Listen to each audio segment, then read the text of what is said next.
This is MHS Talks Education, NAGC 2023. MHS recently attended the National Association for Gifted Children annual conference. We spoke with gifted education professionals, psychologists, and researchers, among others, about strategies and best practices for supporting gifted children and their communities.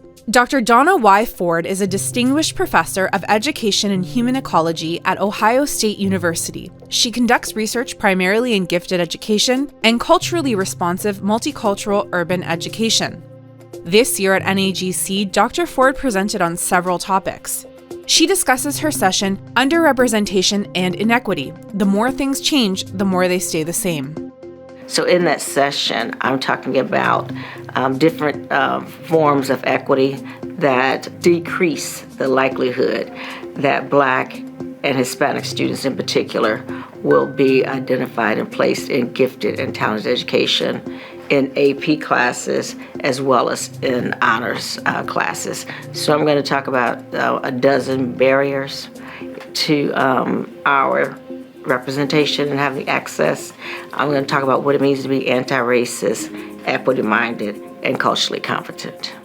What do you think are the biggest challenges around increasing the recruitment and retention of underrepresented students? So I want to debunk this myth that testing is the number one reason we have underrepresentation among Black, Hispanic students, as well as students who live in poverty overall. The number one reason we have underrepresentation is deficit thinking and, be more explicit, racism. Then, if we get referred, and it's a slim chance, if we get referred, students have to take an intelligence test.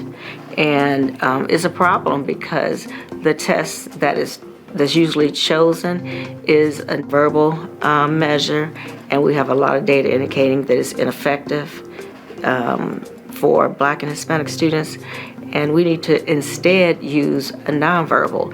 And I'm just unapologetic supporter of Jack Naglieri's instruments. Okay, so again, first is mindset, deficit thinking. So we got to get away from that, and it requires extensive, assertive, sometimes aggressive approach to changing mindsets. Dr. Ford discusses her affinity for the Naglieri General Ability Tests. Naglieri, his instruments, I am just enamored with them because they really do have an impact.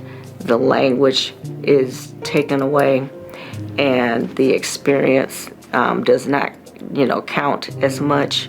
So it levels the playing field, and that's refreshing. When I look at other measures that claim to be nonverbal, they're not purely, so to speak, purely. What do you hope attendees take away from your presence at NAGC? I got my PhD in 1991 in gifted education, educational psychology. Do you know I can take every article I wrote in 1992, 3, 4, and just take off that year and put 2023. I think that some sacrifice and giving up some privilege has to take place. If you are more vested in your colleagues than your students, you're in the wrong damn profession, and you need to get out because you're doing too much harm.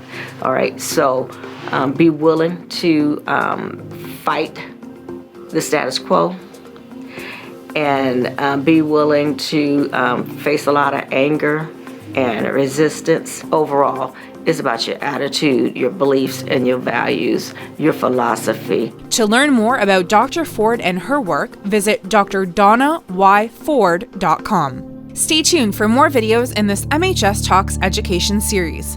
Follow us on Facebook and LinkedIn at MHS for more.